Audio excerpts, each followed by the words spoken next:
Amém? Oremos. Ó Deus Santo, bendito, eterno e poderoso, obrigado, Senhor, por estarmos mais uma vez em tão boa hora na sua casa.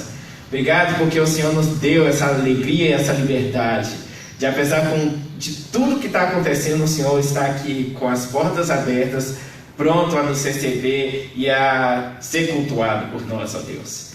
Obrigado, Senhor, também pelos nossos queridos amigos e irmãos que estão em casa, que eles possam sentir a Tua presença também.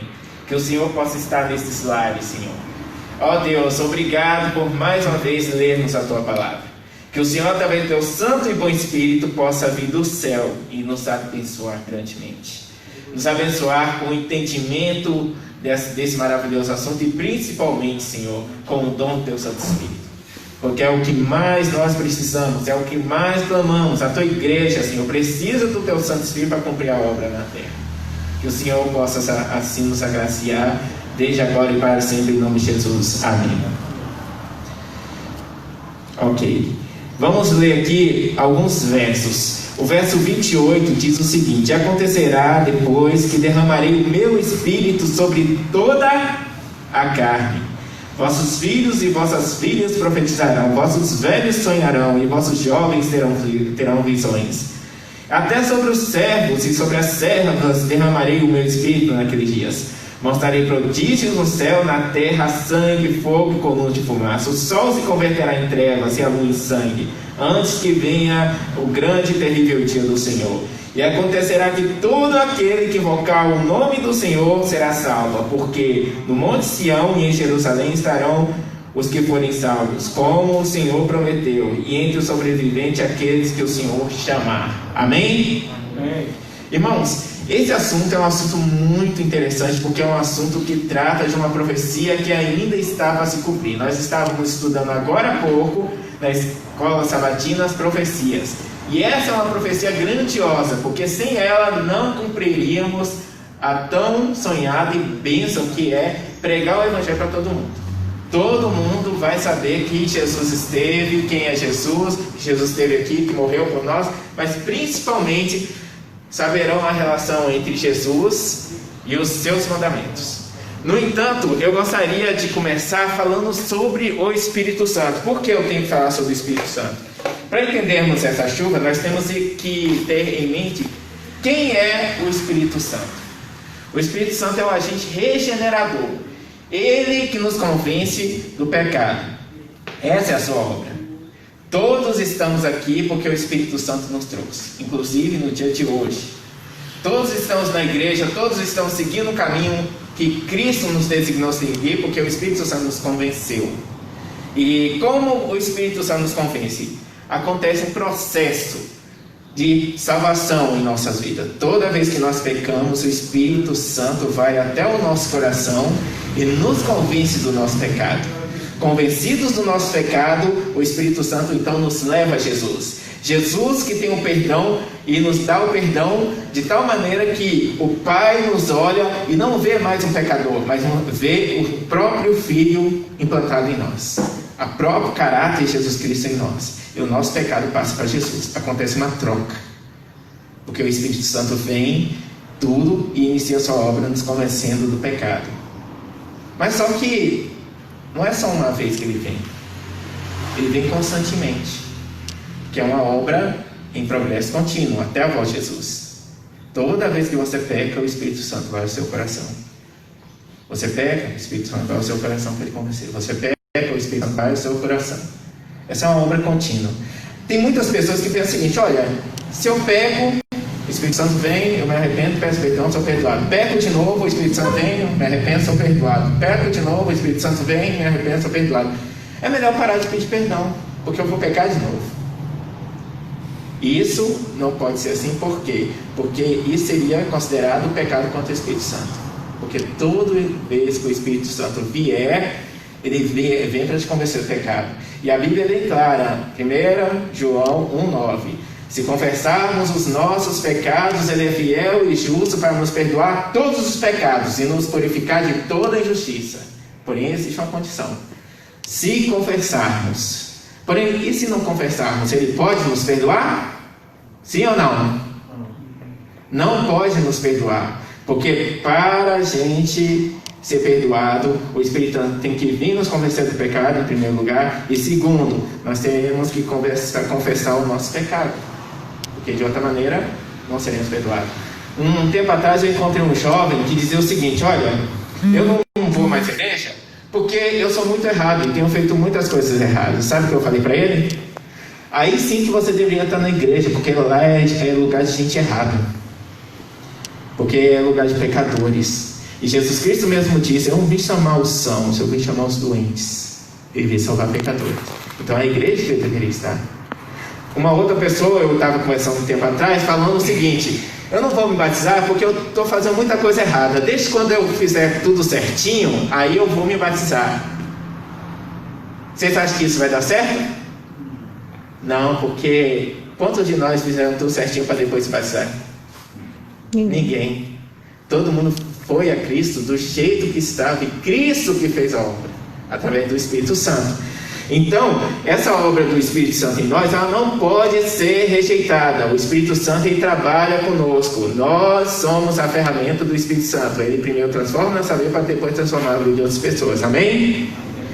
Agora, voltando aqui para o texto, o profeta Joel é bem claro. Olha só o que ele diz: e acontecerá que depois daqueles dias derramarei o meu Espírito sobre toda a carne.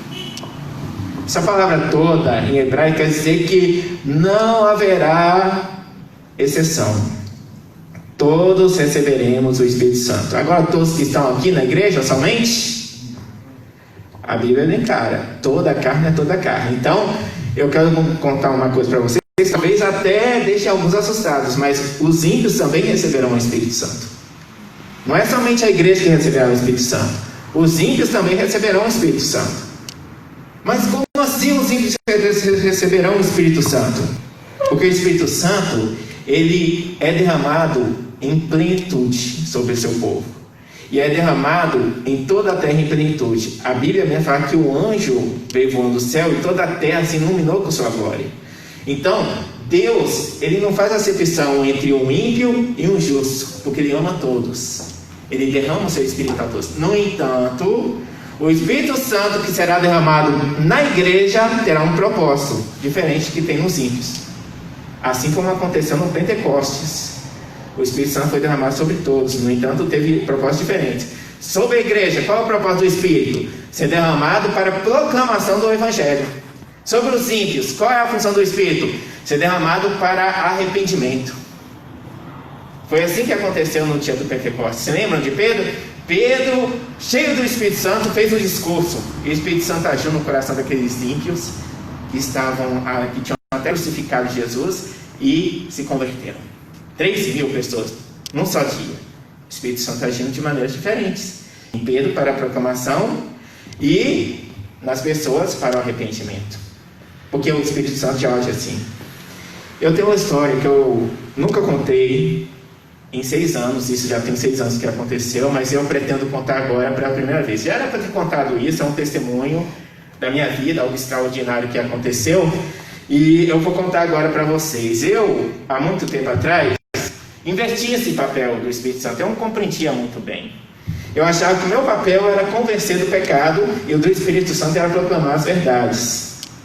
Só que um dia, uma noite, eu ouvi um sermão bem aqui de um pregador que estava pregando exatamente nessa igreja, exatamente nesse púlpito, e ele contando essa verdade que eu acabei de contar para vocês, que o Espírito Santo está sendo derramado para que nós proclamemos e que as pessoas se arrependam. Só que eu inverti esses papéis.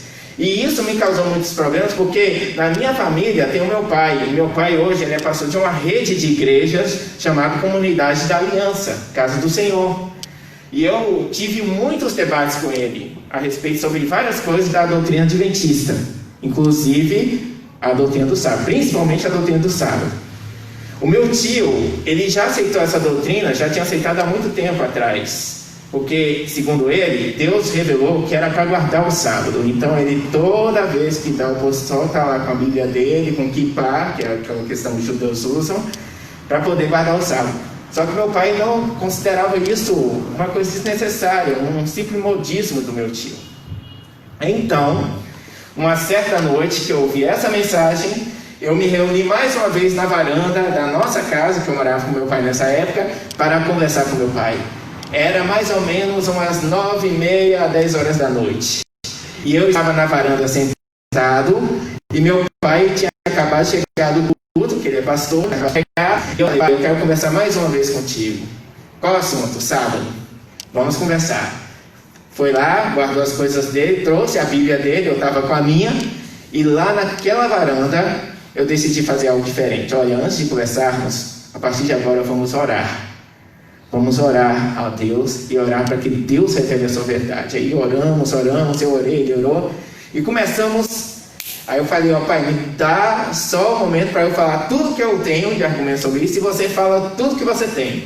Aí eu falei tudo que eu tinha, e ele falou tudo que ele tinha, só que ele falava através de perguntas. Olha, mas isso daqui existe, e é assim assado. E ele respondeu também. No final, eu falei, pai, o senhor já pensou, se o senhor estiver fazendo de maneira diferente, se o senhor estiver ensinando uma coisa errada, qual a consequência disso? Isso tocou na mente dele, ele me disse depois.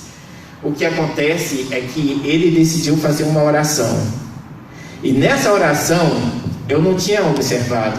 Ele orou falando o seguinte: Senhor, nós queremos saber qual de nós está certo, porque não é possível que os dois estejam certos. Nossas opiniões são muito contraditórias. Então, por favor, Senhor, nos dê um sonho, ou a mim, ou a meu filho. Eu nem tinha observado essa parte. Mas que o Senhor nos dê um sonho para nos revelar a verdade. Em nome de Jesus, amém. Bem, eu fui dormir, meu pai foi dormir, e eu tive um sonho. E nesse sonho, irmãos, incrível, eu estava tipo numa enseada, e existia tipo um rio que se encontrava com o mar, e lá atrás, do outro lado do rio, havia uma cidade com algumas casas. Era mais ou menos umas 3 horas pelo sonho, porque eu vi o sol, e meu pai estava do meu lado, a gente estava sentado num banquinho de pedra, tipo aquelas arquibancadas de cimento, e nós estávamos na beira da praia, e meu pai com meu irmão discutindo alguma coisa. Eles estavam discutindo acirradamente sobre alguma coisa. Eu não ouvi bem. Eu estava tão extasiado com aquela visão, aquela paisagem. Poxa, um dia um sol lindo e tal, e meu pai brigando com meu irmão. De repente eu vi, tinha uma montanha distante, e de repente veio 2 redemoinhos pretos que cruzaram aquela montanha sobre as árvores, e eu pensei que viria para o nosso lado. E eu já ia avisar meu pai, só que eles foram para mar aberto. E, irmãos, enquanto esses redemoinhos foram, de repente veio um outro redemoinho do outro lado, onde estava vindo o rio. E esse redemoinho parou bem na nossa frente. Não era um redemoinho qualquer. Era um redemoinho feito de tinta. Era reluzente e era de tinta. E era colorido o redemoinho.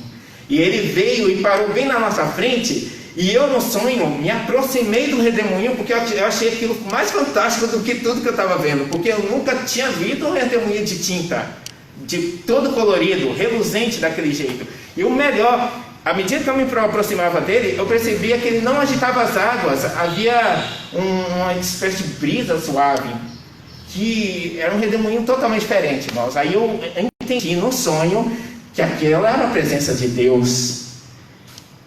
E de repente o redemoinho ficou mais um pouco, e eu chamei meu pai e falei: pai, olha pai, o redemoinho colorido. Sabe o que ele falou? Não estou vendo redemoinho nenhum, não tem nenhum redemoinho aí, você está doido? Aí continuou a discutir com meu irmão. De repente o redemoinho ficou mais alguns momentos e foi embora. Então, de repente, o céu começou a escurecer, mas não eram com nuvens comuns. Sabe quando o pneu está queimando e sai aquela fumaça preta? A fumaça preta mesmo, que dá para você ver no dia claro a diferença, o contraste? Exatamente esse tipo de nuvem. Nuvens negras, pretas, bem tipo de fumaça de pneu. E o pior, não é isso, é o que eu senti com aquelas nuvens. Uma presença terrível de alguém totalmente mal. E eu falei com meu pai: pai, vamos embora daqui, eu estou sentindo uma presença muito ruim nesse momento. E eles foram para o lado da praia, levantaram as mãos e falaram: não é, essa é a presença do nosso Deus. eles levantando a mão e a nuvem continuou vindo em direção a eles. Aí eu saí daquela situação e o sonho terminou e eu acordei. E eu fui contar para o meu pai todo esse sonho, conforme eu contei para vocês aqui agora. E quando eu fui contar para meu pai falou: o quê?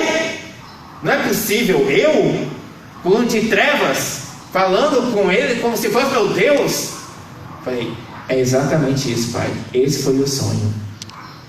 E meu pai disse: não, isso não é possível, eu vou pedir outro sonho.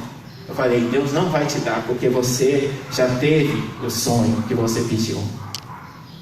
E a partir daquele momento, ele começou a orar, e Deus o convenceu de que o dia de sábado era o dia para ser guardado. E até a partir daquele momento ele começou a guardar o dia de sábado.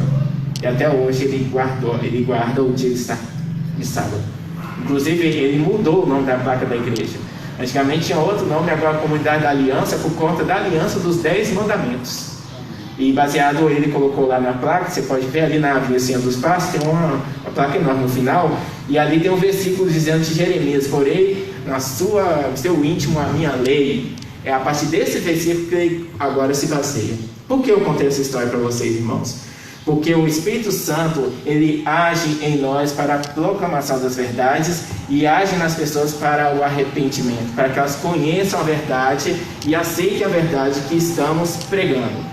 Mas estamos falando de chuva serôdia. A chuva serôdia, irmãos, é uma chuva que cairá ainda. Vocês sabem disso. A chuva temporânea caiu no tempo dos apóstolos. Os apóstolos tiveram aquele êxtase em que falaram em línguas, de idiomas, pregaram o evangelho para todas aquelas nações. O Espírito Santo que vai cair sobre nós não será exatamente nos dando as mesmas habilidades. Por exemplo, de idiomas a gente não vai precisar falar, porque nós estamos espalhados por todas as nações. Mas com certeza o Espírito nos dará poder para pregar a sua mensagem. Só que existe a chuva serôdia e o decreto dominical. Qual a relação desses dois? Nós sabemos que o ponto de partida do Espírito Santo é o decreto dominical. Por quê? Porque a partir de sair esse decreto, nós teremos que falar. E é interessante que o Espírito Santo cairá, eu acredito que um pouquinho antes, porque já proclamaremos as mensagens. No entanto, daremos mais ênfase ainda a esse momento. Nesse momento daremos mais ênfase. Por quê? Porque as pessoas estarão sedentas para saber a verdade. Porque o Espírito Santo terá decidido sobre elas. E como terá decidido sobre nós, nós seremos os instrumentos do Espírito Santo. Compreenderam? Nós seremos os instrumentos do Espírito Santo. Ou seja, a verdade que o Espírito Santo proclamará através de nós. A gente ouve muitas vezes o chamado alto clamor. O clamor que a igreja fará para as pessoas. No entanto, esse clamor não deveria ser chamado da igreja, deveria chamar o clamor do Espírito Santo, porque nós seremos os instrumentos, irmãos. Só que muitas pessoas não acreditam. Não vai acontecer isso, não. É tudo fantasia, é tudo brincadeira. Não é possível que numa sociedade do século XXI isso aconteceria. Um decreto dominical? Onde já se viu? Só que nós estamos vendo cada dia mais a ênfase que o papado, por exemplo, tem dado no meio ambiente. Por quê? Porque eles não acharam outra maneira. Tem que ser algo agradável, palatável, prazeroso das pessoas ouvirem sobre o decreto dominical. E não pode sair simplesmente de uma lei, de um congresso americano ou qualquer assim. Tem que ser através de uma lei. E eu escutando o Michelson Borges, a gente fica impressionado, né? As pessoas já estão atentas com os resultados do isolamento social que o coronavírus veio e acabou revelando. As pessoas isoladas, os rios poluídos ficaram claros. Vocês já ouviram essa notícia? Vocês ouviram falar que o ar está mais limpo? Principalmente na China, no Japão, onde era poluidor total. A camada de fumaça que havia em São Paulo praticamente desapareceu. Então a gente vê por aí. E também a família está mais unida em isolamento social. Então, assim, o que o Vaticano está chegando, a conclusão que ele quer levar à sociedade? Vocês vão ouvir muito falar disso ainda. O Vaticano vai enfatizar o seguinte: Irmãos, precisamos nos unir e ter um dia para descanso da terra. Porque o meio ambiente, vocês viram como é que ficou. Como o céu ficou limpinho, como a água ficou limpinha, como as famílias ficaram unidas. Isso tudo aconteceu porque nos isolamos. E precisamos de um dia para nos isolar. E esse dia será qual? O sábado? O domingo. Essa é a ênfase que está sendo dada no Vaticano. Então, vocês vão ouvir muito falar disso. Mas a questão é o seguinte, nossa questão. Haverá um decreto dominical, sim. No entanto, haverá também um decreto de morte. E nesse momento eu quero falar sobre o dom do martírio. É um dom, esse dom que é dado pelo Espírito Santo, é um dom que muitas vezes a gente não percebe, mas existe na Bíblia. O que é o dom do martírio? O dom do martírio é o dom de morrer por Cristo Jesus, não como um traficante morre quando a polícia o mata, mas como alguém que cumpriu a sua missão e está em paz consigo e com o Senhor. Não há maior privilégio do que morrer desse jeito. Porque você morre sabendo que um dia vai ressuscitar para a honra e glória de Jesus Cristo. E olha, eu quero dizer para vocês, Jesus Cristo tem um carinho muito grande por essas pessoas.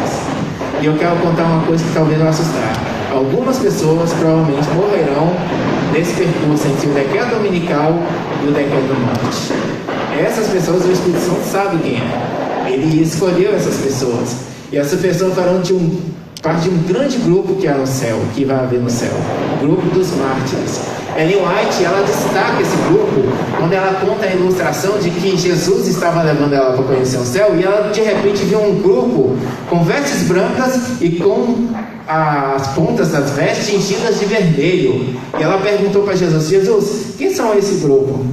Aí Jesus disse: esses são aqueles que morreram por mim na terra.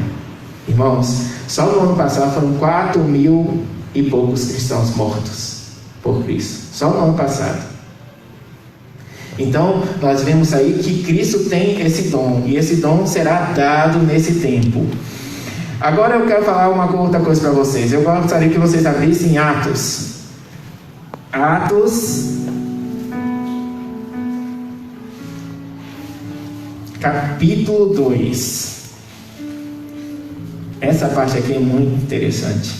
Atos, capítulo 2.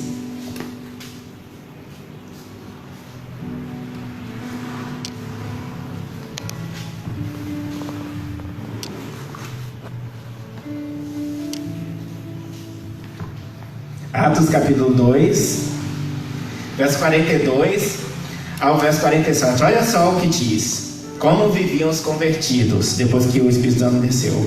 E perseveraram na doutrina dos apóstolos, na comunhão, no partir do pão. Em cada alma havia temor, e muitos prodígios, sinais eram feitos por intermédio dos apóstolos.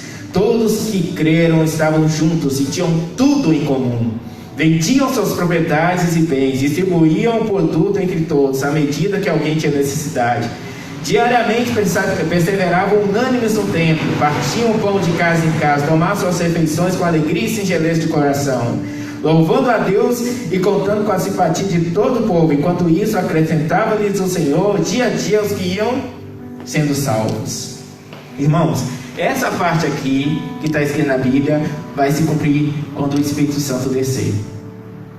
Nós, apesar de sermos vários, seremos um só povo.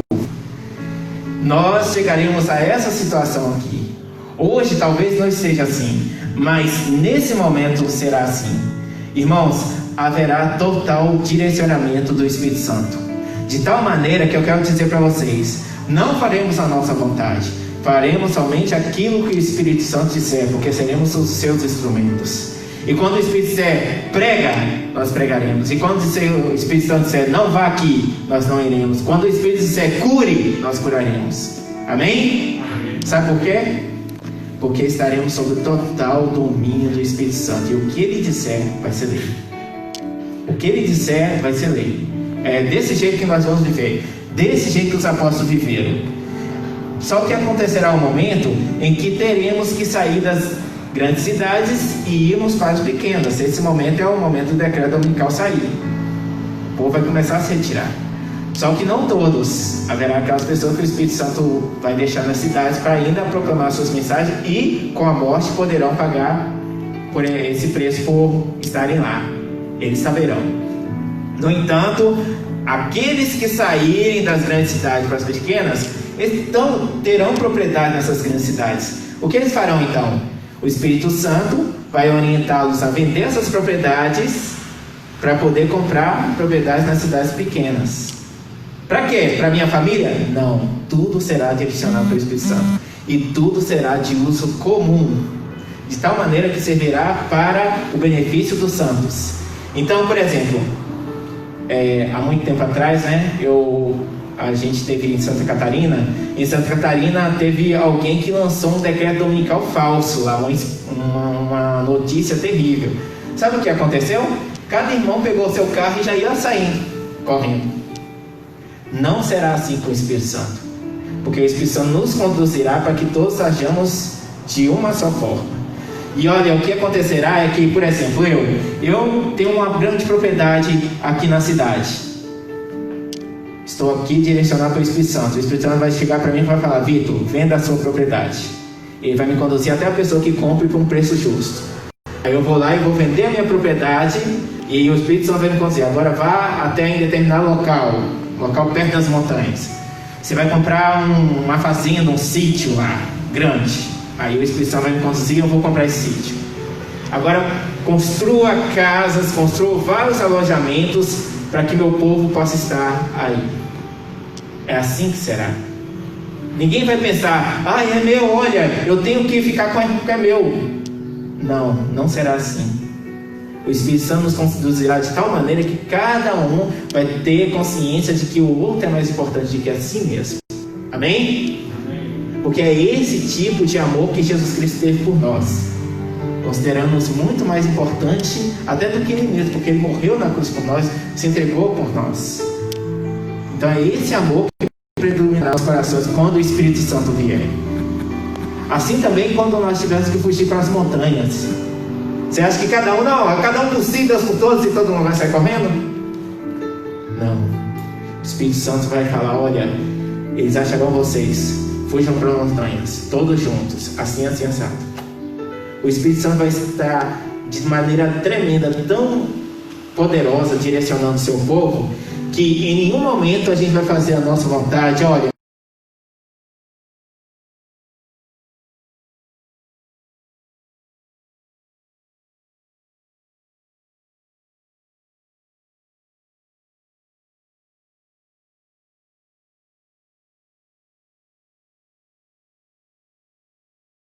dos ímpios, daquelas pessoas que não quiseram ouvir o seu chamado, mas sobre nós ainda Ele estará, porque Ele tem uma última obra, a obra da angústia de Jacó. Ele tem que modelar o nosso caráter de tal maneira que nós possamos estar prontos para aquele grande dia. Aqueles que morreram vão ser ressuscitados já prontos, porque Cristo vai completar a obra. Mas aqueles que estão vivos estarão com o Espírito Santo trabalhando na vida deles para que a obra seja concluída. Vocês entenderam, irmãos? Não será porque eu consegui alcançar um grau de espiritualidade. É o Espírito Santo que fez tudo e faz tudo em nós. E nesse momento, quando nós estivermos prontos, eles nos encontrarão. E quando eles nos encontrarem, não haverá temor da nossa parte por conta deles. Nós sabemos que o momento de Jesus Cristo voltar chegou. Quando eles nos encontrarem, vai acontecer aquilo que aconteceu no filme A Última Batalha. De repente vai haver um terremoto, e depois do terremoto começará as vozes dos louvores dos anjos, e nós veremos uma nuvem iluminada, bem pequena, se aproximando, ficando cada vez maior. E finalmente, irmãos, veremos Jesus. A minha mensagem hoje para vocês é que nós possamos estar cada dia nos preparando, porque esses eventos serão, como Ellen White diz, rápidos. Não adianta nós ficarmos parados e pensando: não, quando surgiu o decreto dominical, eu me preparo, eu vou me preparar para esse momento. Não, tem que ser agora. A hora de nos prepararmos é agora. Se hoje ouvires a sua voz, não endureçais o vosso coração, como foi na provocação. Então, a hora de nós estarmos com o coração moles para poder receber o Espírito Santo é agora. Por isso eu gostaria de apelar para vocês. Quantos aqui gostariam ou já estão se preparando para esse momento da chuva do Senhor? Levante a mão. Que Deus abençoe você profundamente, irmão. Que Deus possa trazer a chuva abundante sobre cada alma aqui. E que você tenha consciência que essa chuva será derramada não porque você é melhor do que os outros, mas porque você é servo dos outros. Amém? Que Deus abençoe a todos. Vamos cantar um hino agora. O hino é o 157.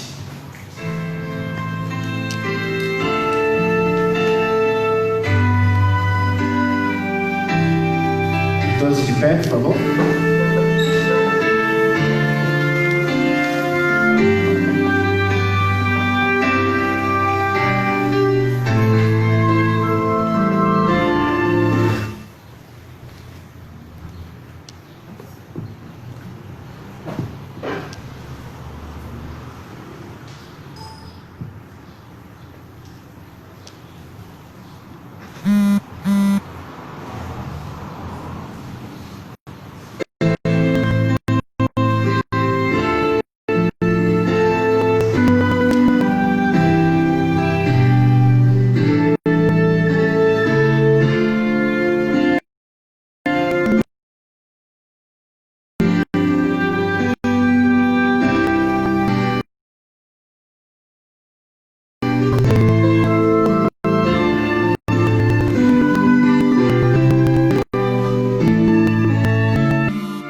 Obrigado, Senhor, por mais um momento que nós tivemos de leitura e de aprofundamento da sua santa palavra.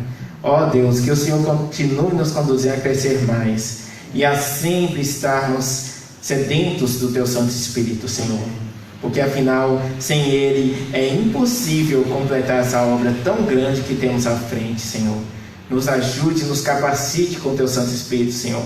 Que os nossos vasos estejam inclinados ao Teu dispor para cima, para receber torrencialmente essa chuva, Senhor. E que assim seja para a honra e glória do Teu nome.